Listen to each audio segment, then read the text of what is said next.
I have a couple strategies at play in how I use my end card, pictured above. I transition to my end card when I'm wrapping up the content and feel like most viewers will abandon my video. It's often around the point where I give the call to actions to comment for subscribers and to subscribe for non-subscribers, but not always. Showing the end card at this point keeps viewers watching a bit longer by giving them something else to look at while I close the video with the value proposition and posting schedule. It also means I don't artificially inflate the length of the video by tacking an end card onto the very end of the video. The ebook is featured as a free resource for those who sign up for my email list. Yes, the annotation is linked to my website, which sends people away from YouTube, but it's hopefully only sending new viewers away, not subscribed viewers who have already joined the list.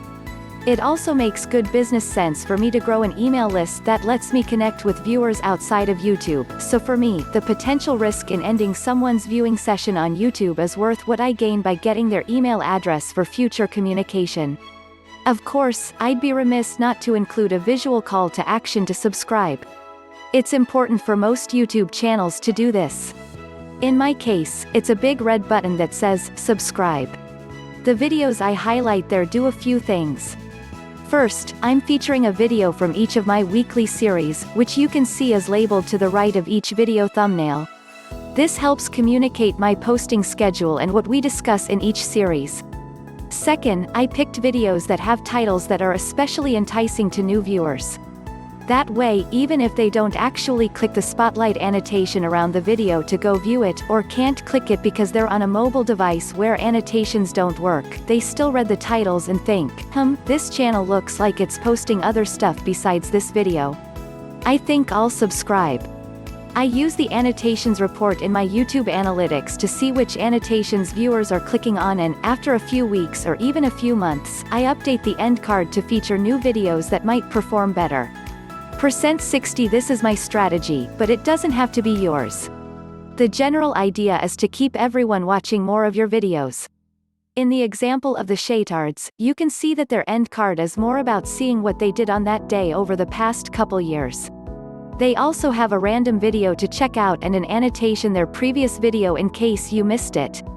The social icons at the bottom are not clickable with annotations, but are visual reminders for the viewer to follow them on those social platforms, which can be found in the description text of each video. Devin Graham, aka Devin Supertramp, ended this video with a chest mysteriously opening, but didn't show what was inside. Instead, he's linking to a website that shows the continuation of the video there. He's also featuring the behind-the-scenes video, showing a subscribe button, thanking the guy who wrote and performed the music composition, and teasing a video that's coming.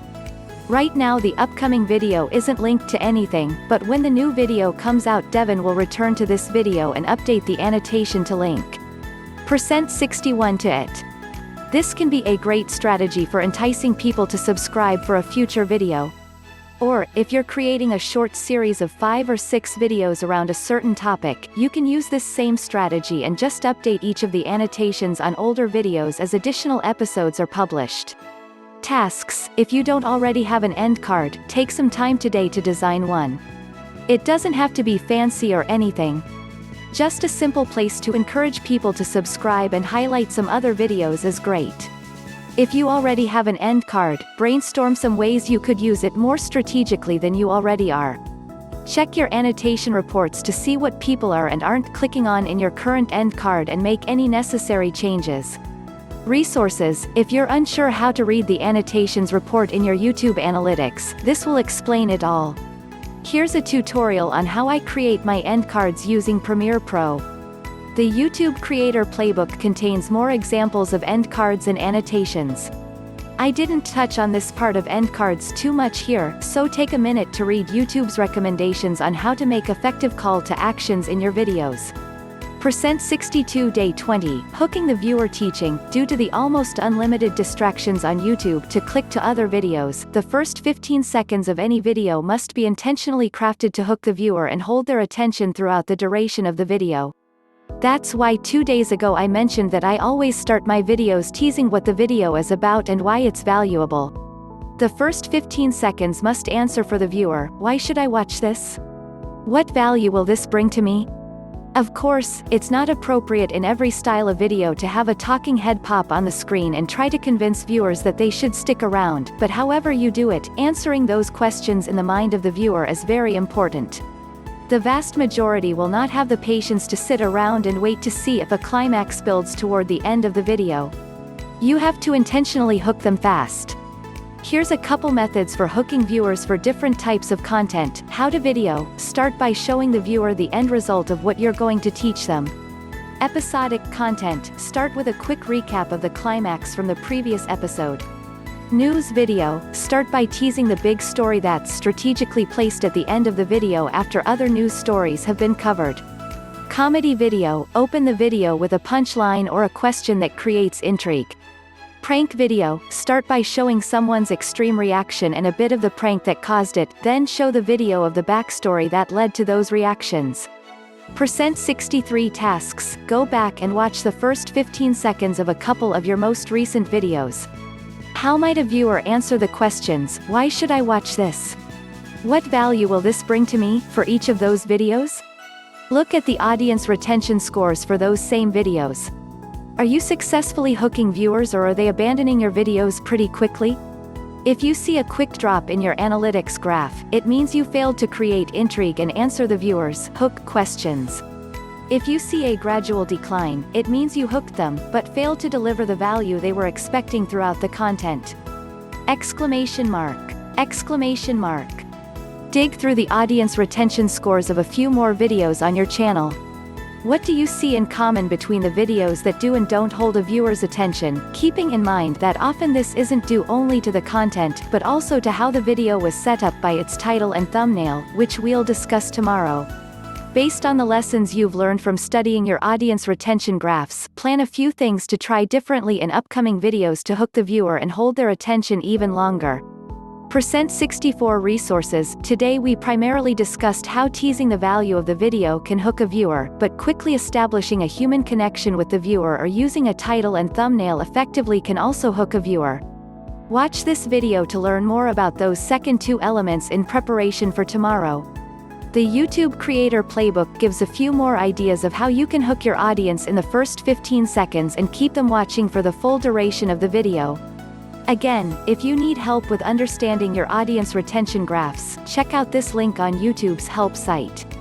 %65 search and discovery: over the past 20 days we looked at many different strategies for optimizing your YouTube channel to make it as sticky as possible for both new viewers and old subscribers alike. You know who you're targeting, why your videos are valuable to that person, and you've determined some ways to make both of those things a part of how you present yourself to the public. Now you're ready for people to find you. The only question now is, how do people find you? Fixing up your channel to make it as sticky as possible doesn't matter if no one ever finds it, right? That's what this section is all about.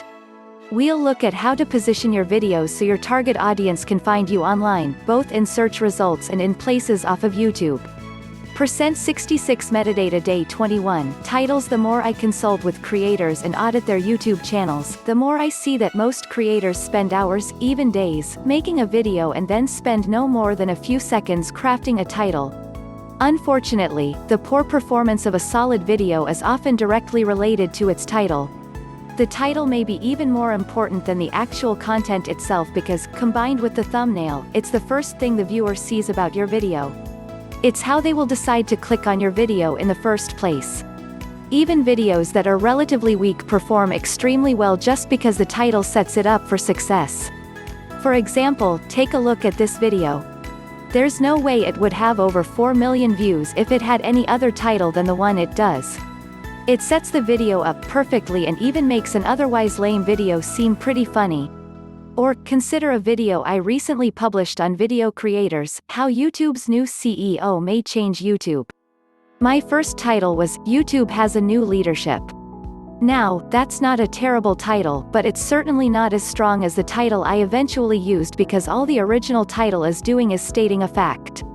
It gives you no reason why you should care nor why it's even valuable to you as a creator in the first place. The title I actually used is better because it not only communicates the fact that YouTube has new leadership, but the fact that someone might change YouTube has some direct bearings on you and thus causes you to care a bit more about what content I'm sharing.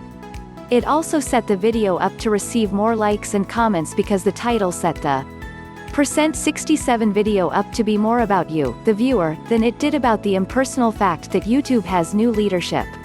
If you're delivering expert type of advice like am I, it's important to remember what we talked about at the very beginning of these 30 days. Viewers care primarily about themselves. So give them a reason to care right in the title of the video. Don't just use the title to describe what it contains, but tell them why it matters to them. For almost every other kind of content, think of ways to craft a title that teases the video's story. Even better, use the thumbnail strategically with the title to strengthen the intrigue factor. I did a quick search on YouTube for pranks and found these two videos next to each other in the first page of search results. Which one are you more likely to click? Probably the second one. Even though the title isn't great, it works well with the thumbnail because, together, they tease a bigger story, whereas the first title and thumbnail teases almost nothing. In this example, we also see that there are two ways to craft videos for YouTube: reach versus retention. Reach, the title includes keywords that are optimized to reach viewers who are browsing videos in a specific search query. %68 retention, the title is crafted to entice people to click and make them feel compelled to watch the content. Clearly, the first video in our example above is optimized for reach. Even the snippet of text beneath it looks like keyword stuffing, a very bad tactic, by the way. The problem with optimizing purely for reach is that it's not enticing at all. It may get your video to appear in search results for a bit, but if no one clicks on it, the video will soon be replaced with a video that's attracting more viewers and watch time, even if it's not optimized perfectly. However, the problem with writing titles purely for retention is that it may not describe the video as accurately as it should or may not contain words that help Google know what to rank the video for in search results. Ideally, every channel should use a combination of both, but will lean toward one or the other depending on what the channel's goals are. Personally, when I craft my titles, I usually lean toward about 70% retention and 30% reach. If the retention factor works out, then the video will attract more watch time and thus rank better anyway. Over time, you'll get a feel for what titles work well with your audience and what titles don't. Tasks: go through your YouTube analytics to find which videos you think should be performing better than they are. Rewatch those videos and craft better titles for them, paying special attention to the first couple words of your new titles to catch the attention of those who are just skimming lists of videos. If necessary, update some of the description text and tags, too. I did this for a video I originally titled, "Should I Pay for YouTube Views and Subscribers?"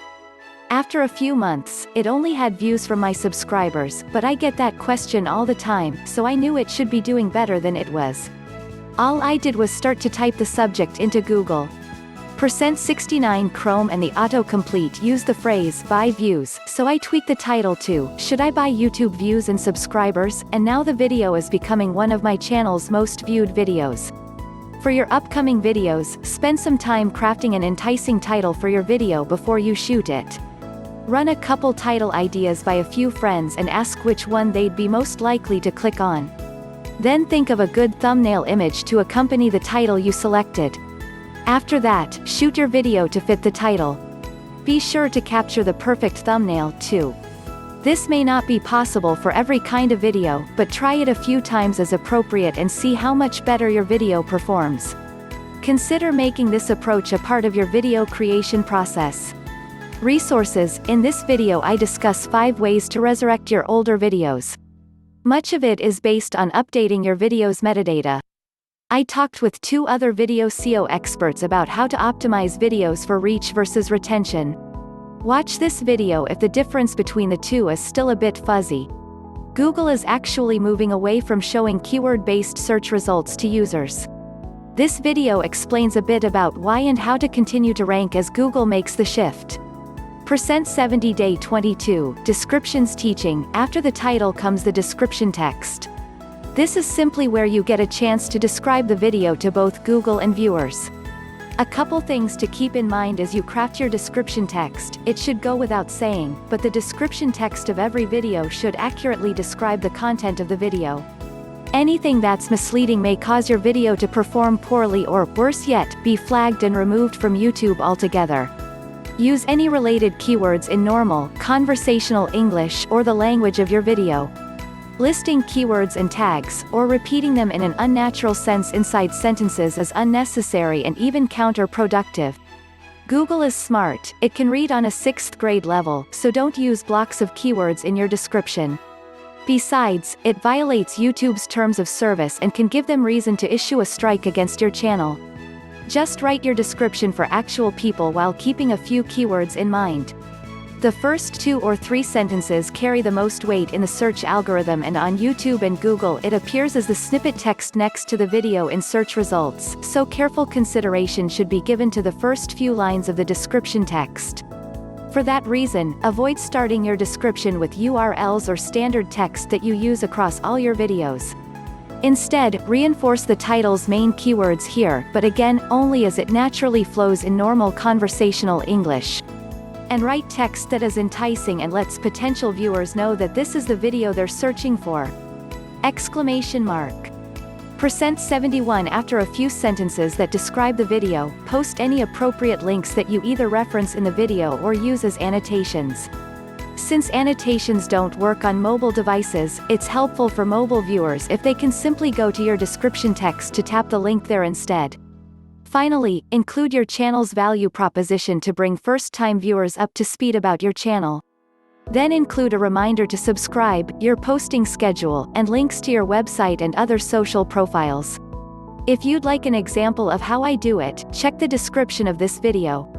Tasks. First of all, if you start the descriptions of all your videos with the same text or with URLs, go back and update each of them with a few sentences to describe the video, particularly videos that aren't performing as well as you think they should.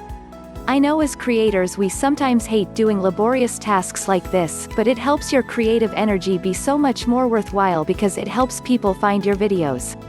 Go to your channel's default settings and write in the default text you want to use at the end of all your videos from now on, including your value proposition, a reminder to subscribe, posting schedule, and links to your website and other social profiles. If you'd like to append your new default description text to the end of all your existing videos, you can follow these directions to do so. Just select the description option instead of the title option. %72 Resources. I talked with a few video optimization experts about how to best write descriptions for videos. Here's their advice on how to best include keywords when describing the video. Much of what Google recommends for titles and descriptions for web pages actually applies just as easily to YouTube videos. YouTube itself gives some good advice for how to use titles, descriptions, and thumbnails to all work together. %73 Day 23 Tags. Teaching. Tags are probably the piece of metadata that's most often written incorrectly. Thankfully, Google is smart and thus very forgiving, but still, if you can write them correctly so Google doesn't have to do as much guesswork, you should do so. The first mistake creators make is not using enough tags. It's common for me to work with a client and discover that their videos only have 1 or 2 very generic tags or even no tags at all. Tags help give context to the title and the description text. Think of it as another way of describing your videos, but by playing the game, describe this video in 1 or 2 words or less, and you get a bunch of turns to play. This data from vidIQ shows that videos that have at least 15 tags greatly outperform videos with less than 15 tags!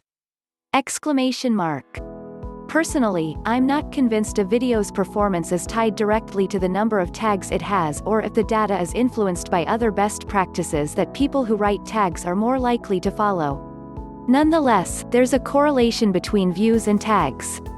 %74 The second mistake creators make is only writing tags that are very specific or mostly very general. If all the tags are too specific, like "my favorite concert in Dallas," it might not show in search results for anything other than that specific query. But if the tags are too generic, like "music," there's not enough context for Google to know if this is talking about a music album, a concert, a musician, or a ringtone. For best results, start with around 5 to 8 specific tags and then use around 5 to 8 general tags. You can also include a tag of your channel name and, if appropriate, your personal name. Sometimes this helps your videos be more likely to show up as a related video to each other. Here's an example: if you're publishing a comedy music video about how you love your Honda Civic and you title it, "Falling in Love with My Baby Civic," you can see how that title and some description text alone might be confusing to Google. Is it a video about falling from a height with your Civic? Is Civic the name of your girlfriend? Or maybe it's the name of your baby? Or is there some kind of infant car out there? You can help Google out a bit by using tags that both provide context and are related to search queries users would make when looking for something like your video.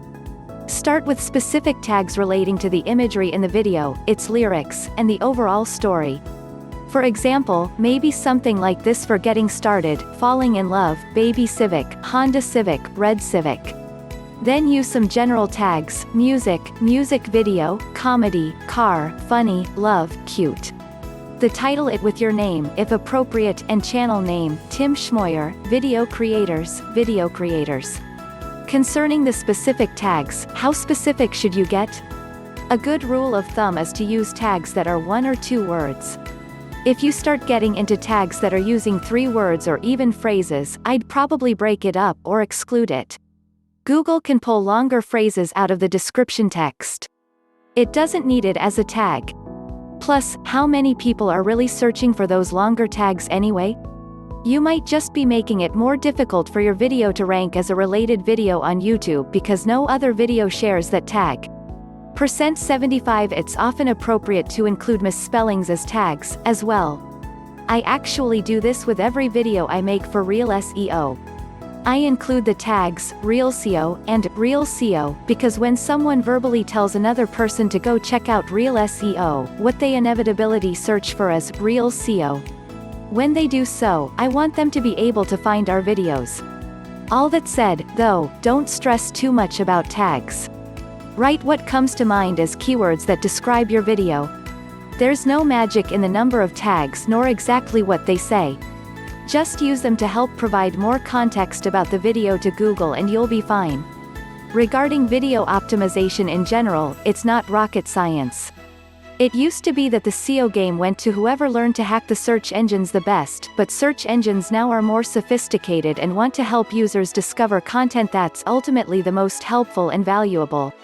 That means they're displaying results that are optimized best for people, not results that have an exact, direct match between the search query and keywords used for the video.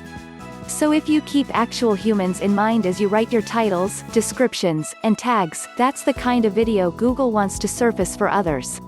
Tasks: go back over your last 5 videos and re-evaluate your tags based on what we've discussed here today. If you have time, optimize them all, or at least the videos that you feel should be performing better than they are. If you'd like to append your name and channel tags to the end of all your existing videos, you can follow these directions to do so. Just select the tags option instead of the title option. Resources: in this video I talk more about how to write tags that affect your video's SEO. %76 YouTube said a while ago that it places more weight on the tags that are listed first and less weight on tags that are listed last. Whether or not this is still true, we don't know, but there's certainly no harm in optimizing your tags in this manner. If you'd like to rearrange your tags accordingly, the linked video will show you how. For a second opinion on how to write tags, here's how a friend of mine recommends you write them. %77 Day 24, Channel Keywords Teaching. A few weeks ago we talked about optimizing your channel's About page because it can rank separately from your videos in search results. And then yesterday we discussed tags. Today we get to put the two together by writing tags for your actual channel. Channel keywords are exactly what you think they are, words that help give context to Google about your channel as a whole. Just like tags, it influences how your channel ranks in search results. Think of them as subcategories or keywords that describe your channel. However, unlike video tags where you can either separate them with commas or by simply hitting enter on your keyboard, channel keywords are separated by spaces. That means if you have a phrase you want to be treated as a single keyword, you have to wrap it in quotes. In other words, video creators is two separate keywords and video creators is one keyword. Tasks, since it's a bit difficult to write your channel keywords in the tiny box they give you, open up a text editor like Notepad, Windows, or TextEdit Mac, and write your space-separated tags in a new document. YouTube will accept a pretty large number of keywords, so write a bunch of them. In my informal tests, it accepts somewhere around 43 keywords or 388 characters. Once your list of channel keywords is written, go to your channel's advanced settings. Find the channel keywords box near the top of the page and copy and paste your keywords into the field provided. Then click the blue Save button in the %78 upper right corner. If it accepts all your keywords, you'll get a green confirmation. Otherwise, it'll give you a warning in red saying that you have too many keywords. Simply remove a few of them and try saving it again until it works. Resources: if you'd like to see a video walkthrough of this and hear me explain a bit more about what are channel keywords and how they work, check out this video. %79 Day 25, Categories Teaching. A common question I get from clients is, Tim, which category should I assign to my video? I could give the expected response of, whichever category fits your video the best, but while that's true, it's still unhelpful because a video could fit into several different categories. If you make a video about how to hit a tennis ball, does it go into the education category, the how-to and style category, or the sports category? The way I think of it is this: if there's a person browsing each of the applicable categories, which person would be most likely to watch my video? Is it the person who's browsing the education category, the how-to and style category, or the sports category? In the case of the tennis video, I'd probably pick sports, but honestly, I don't think it makes a big difference. It's possible that a video's category influences how it shows up as a related video on YouTube, but other than that, I'm not sure it influences too much about your video anymore. When YouTube had a heavier focus on ranking top videos in each category, it mattered, but no one browses videos by category anymore. Still, YouTube asks for the information, so it's best to give them the best category possible. Tasks: if you've been using YouTube's default category for each of your videos, update them with categories that are more applicable to your content. To do that, go to your video manager and click Edit next to the videos you want to update. Change the category on the page that appears. More detailed instructions can be found here. %80 If you've been manually selecting a category for each of your videos, great. Go back through some of your recent videos and double-check your category with this test in mind. If there's a person browsing each of the applicable categories, which person would be most likely to watch my video? Resources: YouTube has a hidden page of auto-generated playlists around various categories and topics on the Browse page. This page used to be featured more prominently across the site and would drive traffic to popular videos in each category, but that's no longer the case. Still, you can browse the page manually by going to youtube.com/browse. %81 Day 26, Captions Teaching. A caption file contains the text of what's said in a video and gives viewers the ability to display that text on screen, synchronized with the video they're watching. Of course, this has a lot of benefits for those who are hearing impaired, or those with broken computer speakers, I suppose, but there are also some discovery benefits to it. Captions are helpful in optimizing videos for search because they provide YouTube and Google with more context about your video. Instead of taking a guess and generating a terrible automated caption file, when you provide an accurate one for Google, it helps the search giant know exactly what content your video contains. A common misconception is that caption files help your videos rank better in search results. This is indirectly true in the sense that it can influence what your video ranks for, but not necessarily how high up in the search results it's ranked. That's determined by many other factors, like the amount of watch time your video has accumulated. %82 Using the image above as an example, while my title, description, and tags suggest to YouTube that it should rank my video for, should I buy YouTube views and subscribers, including a captions file means my video could also be more likely to show up for searches like, paying for YouTube views. When that happens, my video potentially accumulates more watch time, which then directly helps my video rank better in search results overall. When it comes to your videos, should you take the time to type a transcript of your videos and upload it to YouTube? Maybe. If you're already scripting your videos anyway, it's definitely worth it to take a few extra minutes to make any necessary tweaks to ensure the transcript matches the video, and then upload it to YouTube. YouTube will accept your transcript, automatically sync the timing to your video, and convert it to a captions file for you. However, if you're like me and don't script your videos, then typing a transcript is a very laborious project. If you have the resources to do so, outsourcing it is much easier and relatively cheap for short videos, but a lot of transcriptions can quickly add up to an expensive bill over time. What it comes down to is this: how much do you depend on a search strategy for your videos? If you're a daily vlogger, chances are good that your exposure will come more from collaborations and engaging in the YouTube community than search results. If you're making tutorials and how-to videos, though, captions can be more valuable. Consider how important the search factor is to you and decide how much time and money you put into generating caption files. Personally, I only create caption files for the videos I think have potential to be fairly popular and do a good job at showcasing some really solid content. I'll pay to put a little extra SEO boost behind those videos by purchasing a transcript. %83 tasks. It's important that you understand the process of how to create a captions file and post it to YouTube so you can do it for videos that you deem to be worth the extra work. Manually create a captions file for your channel's most popular non-captioned video and give it a little extra boost. You'll find some guides and tools in the resources below that will help you complete today's task. Resources: if you want the technical details of what a caption file contains, their basic formats, advanced formats, and other such information, this page will give you all the nitty-gritty. This page explains the difference between a captions file and a transcript. It also gives you the step-by-step instructions on how to add captions and transcripts to your videos on YouTube. Here's 2 solid tools for creating captions for your videos. 1 is to use YouTube's Transcribe and Sync tool.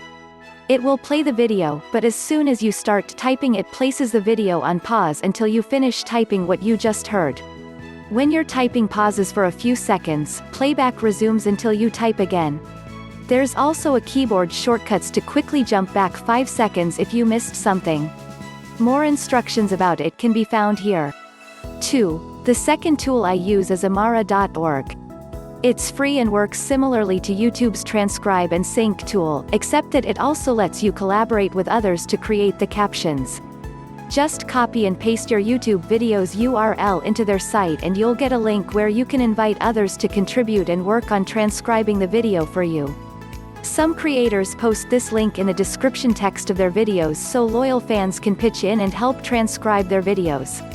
%84 If you prefer to outsource your captioning, you can log into captionsforyoutube.com with your YouTube account, select the videos you want to be captioned, and they'll create manual, human-created captions you. When it's finished, they'll sync the captions back to your YouTube video for you so you never have to think about it again. Speechpad.com is a little cheaper and also works with your YouTube videos, but it takes longer to have the work done and doesn't automatically sync the captions to YouTube for you. You'll have to log in again later, download the captions yourself, and upload them to YouTube. In this video, I talk with some other video SEO experts about how captions influence how a video ranks in search results. Adding captions in additional languages can help viewers enjoy your content who don't speak your language. Here's how I typically go about getting my caption files translated into other languages.